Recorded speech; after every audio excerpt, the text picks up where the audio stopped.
Think we're good? I'm good. Welcome back, everybody. Look who we have in the studio today. Yeah, check it out. What is it, Christmas? Must be. Christmas? I come around about once a year now. And what the deal is, guys, I think you guys, we probably touched on it before. Old Caden here started back to school here maybe a couple months ago. About a And couple months ago. his schedule's been crazy, college campus life, which he don't live on campus, but college life, drinking and No, not thinking really. about all the money you're going to make after you graduate and all this other stuff. No, I left my drinking to my freshman year, and Yeah. since then I've been pretty clean cut. Oh yeah, and I know that. It's just whatever college kids do. He's been involved, neck deep up in that, and plus the whole not having electricity for almost a week. Yeah. I actually got so bored I painted everything gun related. I painted ammo cans. I painted Apache cases, Plano cases, everything. Yeah. I played carrier. He showed up here just a few minutes ago, and it's like it's been craft day at Caden's house. he painted just about everything. And it looks pretty sick too. I mean, Well, I'm a computer science major, so whenever the power goes out, I'm just about useless. I mean, I don't have anything to do because normally I sit at a computer for like 16 hours straight. Oh yeah, and and I can't do that. I'm just kind of lost out in the world. I don't know where I'm going. I'm just wandering around like a single organism, like a single cell bacteria, like a college kid. Yeah. Isn't that what that means? Ain't that the meaning of deadheaded? I guess. College student. Yeah, that's me. Anyway, what are we doing today? We have got an unboxing video, and the more dedicated viewers may know that this is a Tisas box. This gun's kind of special because it belongs to this one right here. Yeah, this is my gun too. I'm not going to be able to get this gun for a little bit from Chris. I'm not going to be able to pick it up because of Virginia law. Because in the state of Virginia, you're only allowed one handgun per 30 days unless you have your concealed carry. Mm-hmm. And one of us does not have his concealed carry. Yeah, not until next Feb. Yeah, that's his next step. That was his next step 3 steps ago. But anyway, this is one of the first times, I guess, since we've known each other. Has this arose before? Usually you'll buy, you'll get like one handgun, like in a month and a half. Well, you see, whenever Virginia came out and they said you have to, like, you can only buy one handgun a month, I read that as you have to buy one handgun a month. So I've been down here like pretty consistently once a month picking something up. True that. So maybe it's a good thing you can only buy every 30 days. Yeah. I've been kind of thinking about not getting my concealed carry permit just so that it limits me a little bit. I'm afraid what's going to happen whenever I go, get out you think it on a weekly basis you'd be down here picking up a gat? Probably, yeah. And in the state of Virginia, that only applies to handguns. Yeah. So if you do not have your concealed carry in the state of Virginia, one handgun per 30 days. That does not include rifles, shotguns, sticks, rocks, that type of stuff. It's just, handguns. You have to have a concealed carry in order to purchase more than one in a 30-day cycle in the state of Virginia. So, but let's get into this. This gun has got to sit in jail for another 25 days before I can pick it up. I think that's about what you're looking at. Yeah. So this is, even though I didn't buy this, it's going to be sitting close to me for the next couple of weeks or more, 3 weeks. Yeah, but let's open it up and see what we got here, Chris. It really is a beauty. I like it. I'm pretty impressed with it. Yeah. This is a Tisas. They call it a tank commander model, 1911. This is how it comes boxed up right here. This is a nickel-plated one. Let me get the chamber flag out. We don't have any live ammunition on the table or anywhere around us here. No. But this is our on-scene firearms expert actually does not allow ammunition in the same building as our studio. Our insurance won't allow it. But that's okay. I can understand why they do that. Mm-hmm. This is the Tisas 1911 A1 Tank Commander in nickel, and this one is a 9mm. This is the first 9mm 1911 that I've had. I'm still not totally sure if I like the idea of having a 9mm 1911. But I got this one on a deal that I just couldn't pass up. For years in the pistol competition, the 38 Super was a hot ticket item for pistol shooters. And I'm not going to begin to try to compare 9mm to 38 Super ammo, but these smaller calibers in a heavier 1911 frame is a really good combination because you know they're a pleasure to shoot. Mhm. And, if I remember correctly, John Dillinger, he was the FBI's first most wanted guy. Is that right? Yes, yeah. He got I think he That's got shot in the back of the head after he come out of the theater. I could be wrong, but I watched a YouTube video a couple weeks back saying I'm pretty sure it was John Dillinger that he had a Colt in 38 Super, and he had it modified so that he had a grip right here, and he also had it full auto. He had a full auto Colt 1911 Super with a grip right here with an extended magazine. And and now that you're mentioning that, I had forgotten about that. I think that was an issue with some of the 1911s. If the firing pin, if you didn't do routine maintenance on your 1911s and that firing pin got stuck in the Audi position, they could, go into full auto. So Mhm. I don't think we're not going to get into really no detail on how. It's not a how-to video, guys, but I could see how that would be easily modified to make that shoot multiple rounds with a single trigger pull. So Mhm. that makes a lot of sense. But But yeah, let's talk about this gun right here. First off, I am really impressed with the nickel finish. I saw the pictures online. I thought it looked really pretty.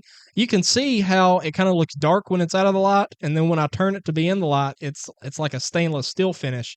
It looks great outside. I'm really impressed with how the finish on this looks. I've never had a nickel plated gun before.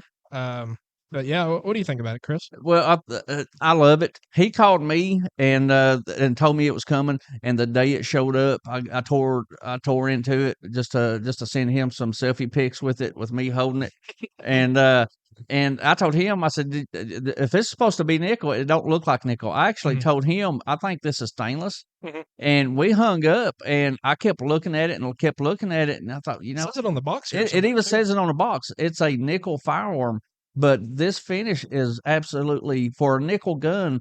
It's a dull nickel. It's Mhm. not a real what I call the flashy gangster nickel. Yeah, It's a beautiful like maybe satin nickel satin. finish, That's what I and would it's call it. gorgeous. I Yeah. mean, it's a really gorgeous handgun. Yeah, it doesn't have that cartel member shine to it, but No, it is a really nice satin nickel is probably the best thing to call this. It's got a killer look to it. I Mhm. mean, looks really to be a Tisas, it looks pretty high end, Mhm. but we're gonna get into that right here shortly. Yeah, there's a couple things I like about Tisas. One thing that I particularly like about Tisas is that Tisas uses mostly forged components. I thought you Uh, was gonna say the price, but we'll get into that for that's a sure. given. Once again, I'm a college student. I don't have a lot of money, even though I buy a lot of guns. That's why I don't have a lot of money. But yeah, Tisas. I'm gonna tell them what I paid for this gun. Yeah. I think that I ordered this gun. I think it was 350 on a distributor deal. That's the way to do it. If you ever want to buy a handgun online, you look for those distributor deals. And I saw this thing and I couldn't pass it up. Don't tell them that. I'm in the market of selling guns. We'll cut that part out. I'm just kidding. Buy them wherever you want. Have it shipped in here to me. I don't care what you pay for these guns, guys. Get them as cheap as you can. Hmm. This stuff's, in my opinion, this stuff's kind of overpriced anyway. If you can get a Hmm. deal on it, get a deal. Ship it to me. Come pick it up. Let me make my dollar. Hmm. But I really like Tisas because their slides and their frames, they're both forged. If you get a Rock Island Armory, I'm going to gripe on them for a minute. Rock Island Armory, you can feel the difference in the quality of the metal, even if it's just in the weight.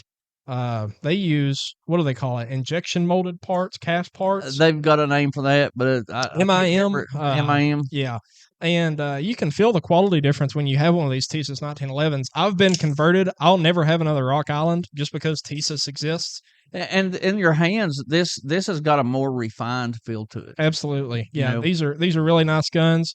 Of course, we've showed clear, so I might point it a little bit at us here, but that's okay. These sights are just like you would expect from a 1911. The hammer back here is one of those anti-bite hammers with a little skeletonized hole in it. Of course, it's got the beaver tail safety. It's got a thumb safety like any other 1911 would. I'm really impressed with it. I love these guns. I think this is a 4 1/4 inch barrel. It feels really similar to my 5-inch Tisas 1911 A1, which is another great 1911 that I think for your government style. What was that? 10 millimeter? The Rock Island that I had, that was a 10 millimeter 1911. Okay, what was that other that Tisas? Didn't you It's have 45. Oh, 45. Yep, I've got another Tisas 1911. It's the full size government model, the 1911 A1. I've got it in a 5-inch barrel.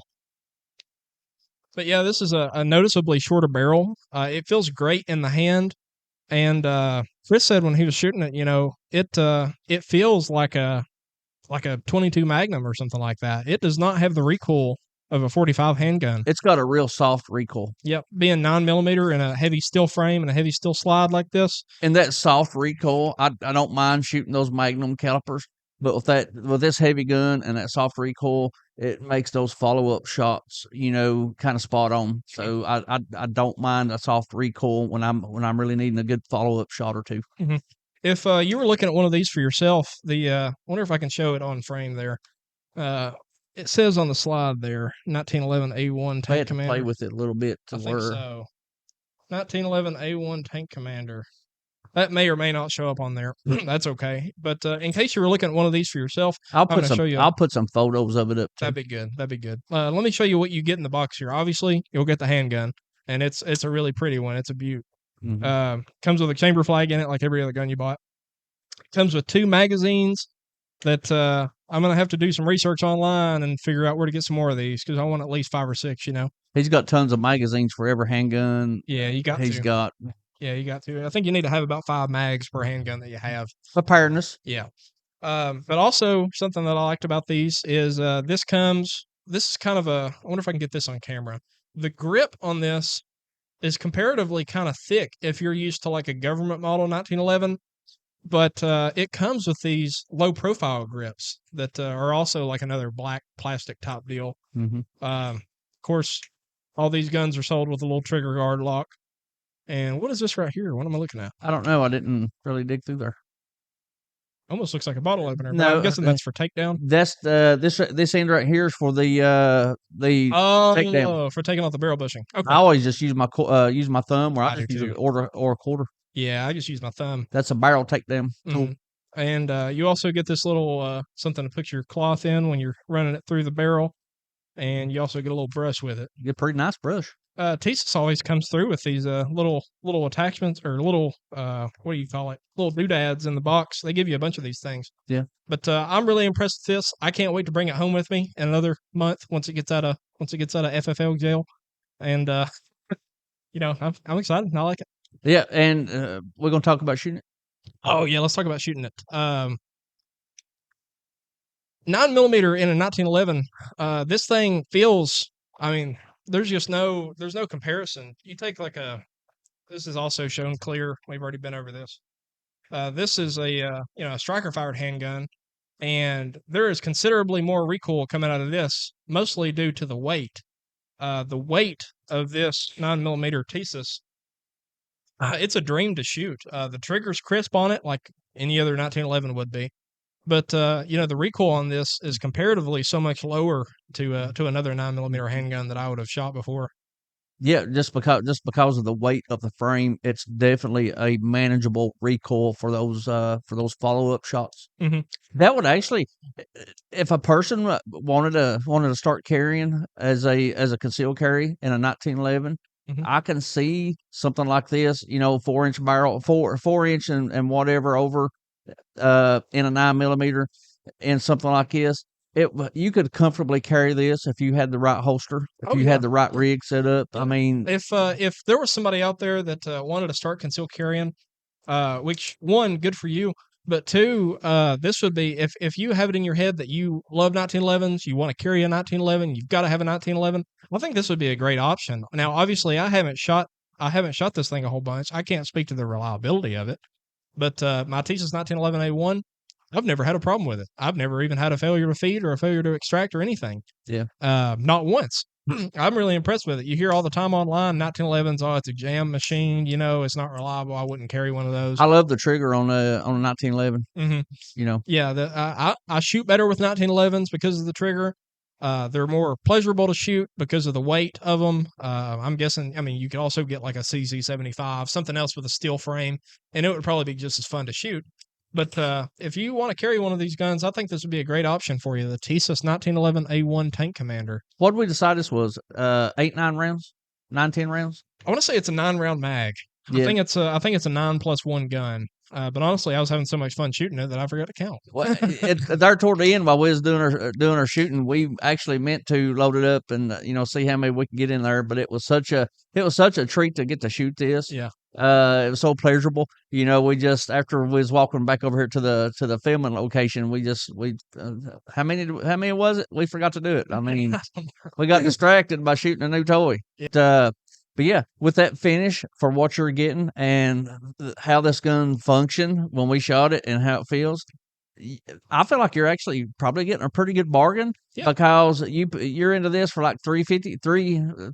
I'm probably overall, I'm probably into it about $400. So about $400, you're getting a 1911 in nickel. And it feels fine. It's shot fantastic. Yeah, so I love it. I think it's a value. I do too. Yeah, all of these Tisas 1911s are a value. Even their ultra cool tactical models, like the Night Stalker and all that stuff, they're really reasonably priced. Now what's the deal? Are they a turkey gun? Yeah, so these are imported in Knoxville by Tisas. They're made no relation to that Turkish shotgun that I hate with the purple passion. No, so the Turkish shotguns, everybody knows they're junk, but these Turkish handguns are great, man. I mean, if you say that Turkish handguns are bad, well, that means you don't like Canik. Everybody likes Canik. Yeah, so that one Turkish shotgun, that Pointer brand, it was actually a really nice shotgun. Mm-hmm. I was kind of jumping back on this whole G-Force thing, and I'm not going to go back into that again, but I've got friends, the semi-automatic that look like an AR-10 and the G-Force, fantastic shotguns. Because I've got buddies that's got them and they swear by them, flawlessly. But anyway, here's the deal: Turkish stuff is kind of hit and miss. Watch, keep an eye on social media. Watch YouTube, do some research to see what Turkish import that you need to stick with. Yeah, Tisas, I'm gonna give Tisas a thumbs up because they're not bad. Tisas is great as a company. Their warranties are great. I've never had to have a gun warranty through them, but I've heard online. Tisas of Rock Island. Tisas every day of the week. Every day. If I was given a Rock Island, I'd sell it the next day. Well, you actually did that. It's not been that long ago since he transferred in here. I think it's in one of my unboxing videos. That Rock Island 10mm. Yeah. It was a really nice gun. But then I don't remember how it went down first. I don't remember if you bought a Tisas, then you got to Rock Island, and then you said, "Wait a minute, I think I'd rather have two Tisases than is that a word? It is now. I think I'd rather have a double Tisas than I would a Tisas and a Rock Island. So I think Caden's going to be on Team Turkey from now on. Yeah, I got rid of that. I got rid of that Rock Island. I didn't care for it. You could feel it in the construction that it's just not a nice of a gun. It was beefy. I wouldn't want to carry it because it's a heavy son of a gun too. Well, you see, I bought that gun as a bear gun. It's a 10mm. Because college kids go bear hunting, on campus. No, but I do go hiking a lot, and so he is an outdoorsman. I wanted to have a 10mm, just in case a bear. That's what everybody says to carry. So I bought one. And it was just so big and so heavy that I didn't want to carry it. I'd rather have like a SIG X10 or a FN 510 or something. So that is hilarious, and I'm glad you mentioned that SIG X10 that me and you did that unboxing video on. That gentleman, he bought that. He stopped down here and he said, "I want a 10mm. I want a SIG X10 because I hike and I don't want to get eaten up by a bear." Yep. So it seems like every 10mm that I have either done a transfer or ordered for someone and sold to someone, it's for that fuzzy friend in the woods right there. Everybody, it seems like everybody that's bought a 10mm from me has got it for that sole reason. Yeah, that's exactly why I got mine, Chris. And I tried to like it. I really wanted to like it, but the thing I like about a 1911 is the frame is comparatively slim. It feels great in the hand. That Rock Island that I had, it was a double stack 1911, and I just don't think I'm a fan of those. After having that one, the grip was too wide. It wasn't as comfortable as a 1911. I just didn't care for it, and so I had to get rid of it. One of my very first 1911s was a pair ordnance. Seems like maybe a 1445. I actually put it was a double stack 45. I put a compensator on the end of it so I could look like the Punisher and be all cool and stuff. I really did like that gun. There was no fault. I could not find a fault in that gun, but I just couldn't, I just couldn't get used to that double stack, that big palm that you had to have to hold that. So. And I have big hands too. I mean, I'm 6'3". I have pretty big hands, but it just wasn't comfortable. I don't know what it is about it. I won't have another one. Yeah. But I'm going to harp on one more thing here. We might end up cutting this out anyway, but a lot of people like to hammer on the Turkish guns, the Turkish shotguns, which sometimes they deserve it. But just because this pistol comes from Turkey doesn't mean that it's not a fine pistol. Mhm. Now, I understand there's YouTubers on here, and more power to them. They're looking at things purely from a self-defense perspective. Is this gun reliable a million out of 1,000,001 times? But that's not really what I'm focused on. I don't think that's really what Chris is focused on. Most of the firearms experience that we have comes from shooting at trash in the backyard. You know what I mean? I'm not dropping into Syria tomorrow with this thing on my hip. Yeah. And I've not had many people kick my door in, and Yeah. I've had to, defend my house. I mean, we live in a safe area. We're blessed to live in a safe area. Yeah, absolutely. And so it's all about perspective. I could say that these guns are really, really nice, and I'm just absolutely in love with mine. And somebody could write a scathing review about it and talk about how they had a couple of failures to feed. Oh, I'd never trust my life with this thing. Well, I'm not trusting my life with this thing. I've got Glocks for that. And just to have something to shoot in the backyard and to fondle a little bit and play around, and it's just a cool gun. I really like these things. I don't think every gun you buy has to be for the end of the world as we know it, or a self-defense situation against five guys or something. Mhm. That's not my philosophy. You're not going to summon your inner John Wick. No, that's not me. I don't even know if I have an inner John Wick to summon. But but yeah, that's so if you're watching this video and you're mad about me talking about how nice of a gun this is, well, I'm sorry. We'll have to agree to disagree. From your perspective, it might not be a nice gun, but sitting here where I am, it's pretty nice. Yeah, and if you're watching this video and you're surprised, I'm going to be on Team Turkey for a little while until he starts telling me, "Hey, I really hate this gun. It's done this or done that." I really dig this Turkish made Tisas. I mean, it feels like a fine weapon. And these are imported in Knoxville, like not even 2 hours away. Go Vols! Yeah, go Vols. Yeah, if that's what you're into, go Vols. They still have a football team. Yeah, I couldn't tell you. I don't know. I think they do. Go Vols. I'm just kidding about that, but go Vols. You got anything else? No, man, I think we're square.